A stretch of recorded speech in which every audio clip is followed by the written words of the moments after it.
Hello everyone, welcome to MK's BioVision. Today we are going to discuss giant chromosome. Giant chromosome वैसे chromosome होते हैं जो special chromosome होते हैं, उनका साइज काफी बड़ा होता है और इस वजह से हम उनका लाइट माइक्रोस्कोप में आसानी से अध्ययन कर सकते हैं, उसको लाइट माइक्रोस्कोप में देख सकते हैं, उनके उसके नेचर को देख सकते हैं। यहाँ हम लोग दो तरह के जाइंट क्रोमोजोम को देखेंगे, एक है पॉलीटीन क्रोमोजोम और दूसरा है लैंप ब्रश क्रोमोजोम। पहले हम लोग पॉलीटीन क्रोमोजोम को देखते हैं तो स्लेवरी ग्लैंड ऑफ डिप्टेरन इंसेक्ट्स में पाया जाता है, सच एज चिरोनोमस, ड्रोसोफिला एटसेट्रा। इसको सबसे पहले ईजी बाल्बियानी ने चिरोनोमस में देखा था। ये क्या होता है, जो जाइंट क्रोमोजोम है, it is produced as a result of endoduplication in fruit fly. Endoduplication का मतलब होता है कि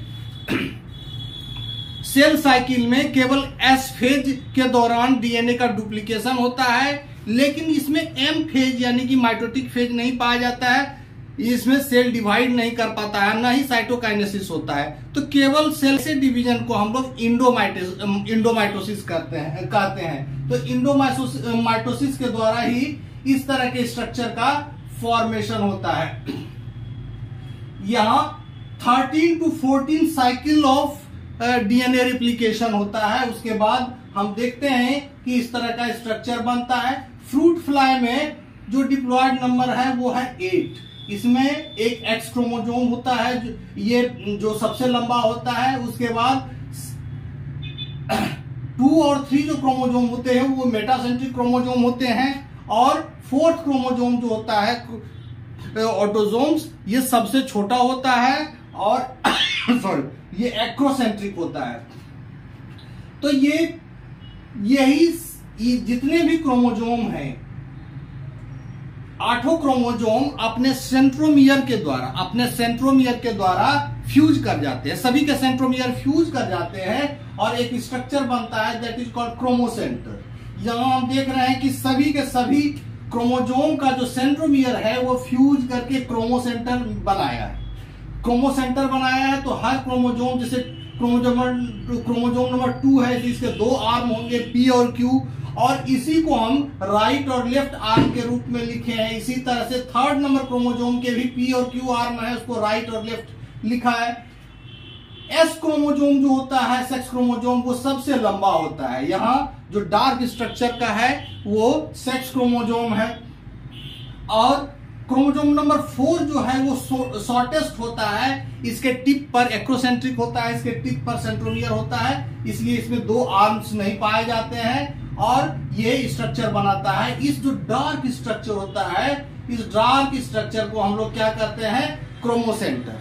वाई क्रोमोजोम क्या होता है, Y chromosome is merge in the centre. ये क्रोमोसेंटर में ही वाई क्रोमोजोम मर्ज कर जाता है, क्योंकि वाई क्रोमोजोम छोटा होता है इन केस ऑफ मेल, और फीमेल के केस में तो होता ही नहीं है वाई क्रोमोजोम। अब इसमें देखिए ये सेल साइकिल के इंटरफेज में बार बार ये एस फेज के दौरान आता है, और फिर माइटोसिस नहीं होता है, फिर एस फेज से आता है। तो इस तरह से जो स्ट्रक्चर बनता है, multiple round of duplication and fusion of centromere के द्वारा जो स्ट्रक्चर बनता है, ये 6 आर्म का स्ट्रक्चर बनता है, जिसके सेंटर में क्रोमोमियर पाया जाता है। अब ये देखिए कि ये स्ट्रक्चर बन गया। अब इसके एक छोटे से भाग को हम लोग देखते हैं कि आखिर ये डिटेल में दिखता कैसा है, ये किस तरह से दिखाई पड़ता है। अब देखिए इसके एक छोटे से रीजन को हम लोगों ने यहां देखा है। तो ये जो क्रोमोजोम है, ये इंटरफेज का क्रोमोजोम है। Interphase, it is non dividing interphase chromosome, और इसका एक सेगमेंट हम देखते हैं तो इसमें हमको बैंड्स और इंटरबैंड दिखाई पड़ते हैं। ये जो ये बैंड है ना डार्क कलर के, और ये इंटरबैंड है, ये लगभग 500 दिखाई पड़ते हैं थ्रू आउट क्रोमोजोम, बैंड्स और इंटरबैंड्स। जो बैंड्स वाले रीजन काफी कॉम्पैक्ट होते हैं, उसमें डीएनए की मात्रा ज्यादा होती है। अपार्ट फ्रॉम दैट ये कुछ पफ्स भी पाए जाते हैं जो कि डायलेटेड रीजन होते हैं, एक्सटेंडेड रीजन होते हैं। तो ये जो पफ्स पाए जाते हैं, इस पफ में क्या होता है कि जो बंडल ऑफ डीएनए है, जो कि क्रोमेनियमाटा के नाम से भी जाना जाता है, ये अनकॉइल्ड हो जाता है। यहां देखते हैं ये जो दिखाई पड़ रहा है ये स्ट्रक्चर, ये सारे के सारे डीएनए है, डीएनए स्ट्रैंड है, और ये बंडल ऑफ क्रोमेनियमाटा फॉर्म करता है। और ये क्या है कि ये अनकॉइल्ड है, यानी कि ये डिस्टेंडेड फॉर्म में है। डिस्टेंडेड फॉर्म में इसलिए है, फैला हुआ इसलिए है क्योंकि यहां इसमें जीन का ट्रांसक्रिप्शन हो रहा है, एक्टिव साइट ऑफ ट्रांसक्रिप्शन है, यानी कि यहाँ आरएनए बन रहा है। इस रीजन में आरएनए और जो ट्रांसक्रिप्शन के लिए रिक्वायर्ड एंजाइम्स है, तो ये जो रीजन होता है आरएनए और प्रोटीन से बना होता है। आरएनए प्लस प्रोटीन, प्रोटीन का मैट्रिक्स पाया जाता है। डीएनए तो है ही, ये डीएनए है। अपार्ट फ्रॉम डीएनए इसमें डीएनए, आरएनए और प्रोटीन तीनों पाया जाता है इस पफ के अंदर। अब ये इंटरफेज का क्रोमोजोम है और इसके कुछ रीजन्स में जो जीन होते हैं वो हाइपर एक्टिव होते हैं, यानी कि ट्रांसक्रिप्शन वो लगातार करते जाते हैं। आखिर इस तरह के स्ट्रक्चर का सिग्निफिकेंस क्या है?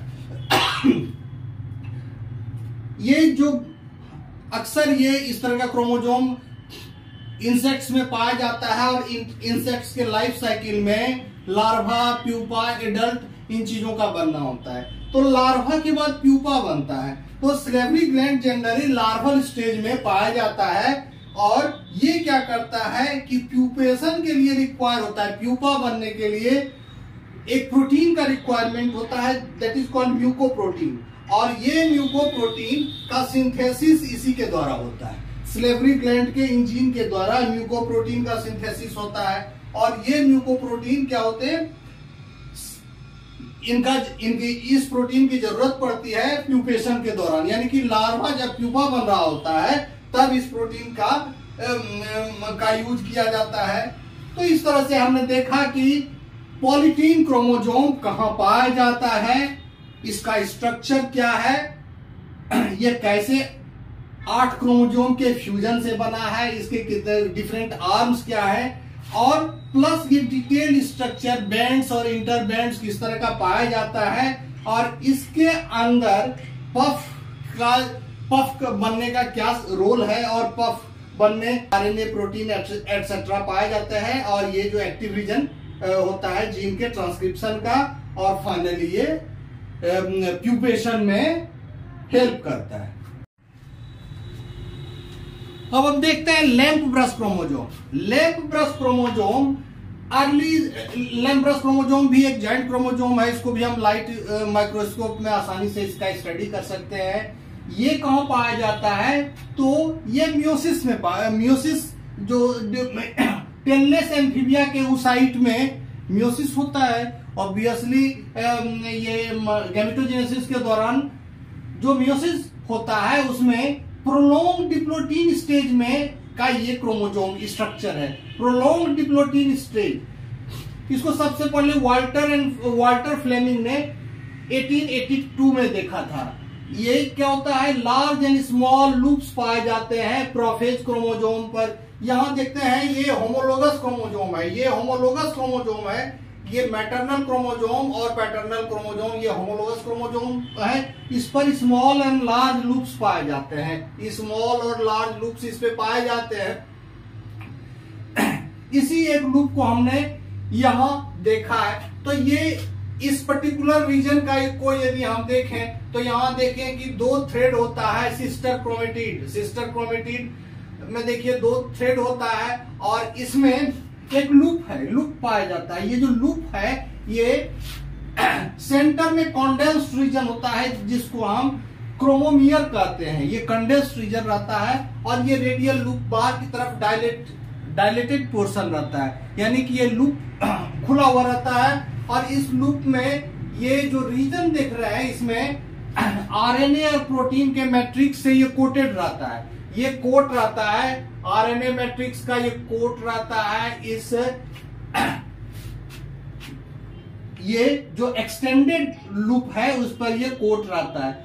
आखिर इसका काम क्या है? आरएनए प्रोटीन मैट्रिक्स का जो कोट रहता है, this loop is the active site of transcription, यानी कि यहाँ ट्रांसक्रिप्शन है प्लस ट्रांसक्रिप्शन से रिलेटेड एंजाइम्स है, इसीलिए ये आरएनए प्रोटीन का लूप रहता है और इसके अंदर ट्रांसक्रिप्शन चलता रहता है। ये ट्रांसक्रिप्शन क्यों आवश्यक है?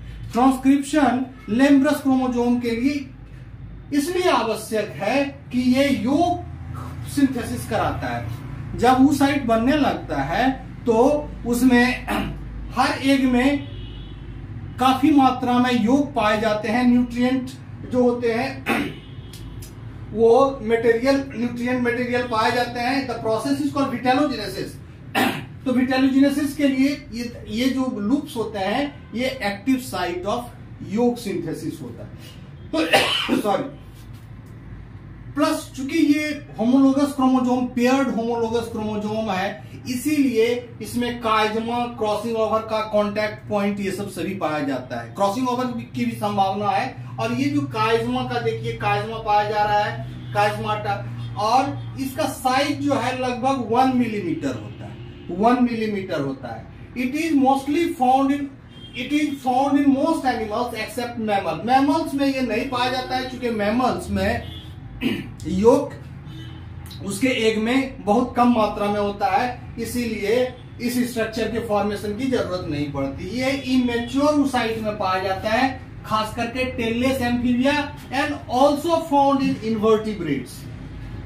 ठीक है, तो इस तरह से हमने देखा कि दो तरह के जॉइंट क्रोमोसोम को स्टडी किया है। एक जो है इंटरफेज का क्रोमोसोम है जिसमें माइटोसिस नहीं हो रहा है। दूसरा जो है ये प्रोलॉन्ग्ड डिप्लोटीन फेज का क्रोमोसोम है जो प्रोलॉन्ग्ड स्टेज में है, यानी कि ये भी जो डिवीजन है एक रुका हुआ डिवीजन है, बाद में इसमें डिवीजन कंप्लीट होगा। तो कंप्लीट होगा, लेकिन दोनों के दोनों क्रोमोसोम क्या है, एक्टिव साइट ऑफ ट्रांसक्रिप्शन का को बना रहे हैं। इसमें ये एक्टिव साइट ऑफ ट्रांसक्रिप्शन है, इसमें ये एक्टिव साइट ऑफ ट्रांसक्रिप्शन है। इसमें माइटोसिस नहीं हो रहा है, इसमें केवल इंडोमाइटोसिस होता है, यानी कि जो सेंट्रोमियर का डिवीजन नहीं होता है। और इस तरह से सभी के सभी जो क्रोमेनिमाटा होते हैं वो बंडल में पाए जाते हैं और ये बैंड्स और इंटरबैंड को फॉर्म करते हैं, जबकि ये एक फैला हुआ स्ट्रक्चर है, ये काफी लंबा होता है, फैला हुआ स्ट्रक्चर है। और इस तरह से दोनों क्रोमोसोम का जो जॉइंट क्रोमोसोम का जो बनने का पर्पस है, mostly they are form for doing some specific thing. जैसे इसमें प्यूपेशन की तैयारी के लिए ये जॉइंट क्रोमोसोम इस तरह का बनता है, जबकि इसमें यौगिक सिंथेसिस के लिए ये क्रोमोसोम का इस तरह का शेप बनता है। It will help you to prepare notes on joint chromosome. Okay, thank you.